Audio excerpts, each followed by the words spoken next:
പാർലമെന്റിന്റെ വർഷകാല സമ്മേളനത്തിന് തുടക്കം.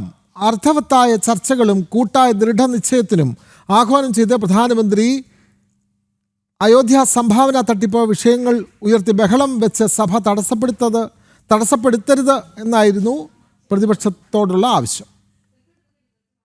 വർഷകാല സമ്മേളനത്തിൽ രാഷ്ട്രീയമായ മേൽക്കൈ ഭരണപക്ഷത്തിന് തന്നെയാണ്. കഴിഞ്ഞ സമ്മേളന കാലയളവിൽ പ്രതിപക്ഷ നിരയിലുണ്ടായിരുന്ന ചില എംപിമാർ ഭരണപക്ഷ നിരയിലേക്ക് എത്തിയത് പ്രതിപക്ഷത്തിന് ക്ഷീണമാണ്. ഉന്നത വിദ്യാഭ്യാസ ഏകീകരണം, ഇൻകം ടാക്സ് പരിഷ്കരണം ഉൾപ്പെടെ സർക്കാർ കൊണ്ടുവരുന്ന 7 പ്രധാന ബില്ലുകൾ സഭയിൽ പാസാക്കാനുള്ള തന്ത്രങ്ങളാണ് ദേശീയ ജനാധിപത്യ സഖ്യം മെനയുന്നത്. ഭരണഘടനാ ഭേദഗതി ബില്ലുകൾ പാസാക്കുന്നതിനായി DMKയുടെയും ശരത് പവാർ നേതൃത്വം നൽകുന്ന NCPയുടെയും പിന്തുണ നേടുന്നതിനുള്ള ശ്രമങ്ങളും BJP നടത്തുന്നതായാണ് വിവരം. അതേസമയം പ്രതിപക്ഷമാകട്ടെ നീറ്റ് പരീക്ഷാ വിഷയവും അയോധ്യ രാമക്ഷേത്ര സംഭാവന തട്ടിപ്പുമൊക്കെ ഉയർത്തി ബഹളം വെച്ച് സഭാ നടപടികൾ തടസ്സപ്പെടുത്തുകയായിരുന്നു. ഇരുസഭകളിലും പ്രതിപക്ഷം ബഹളം വെക്കുക എന്ന തന്ത്രം തന്നെയാണ് സ്വീകരിച്ചത്.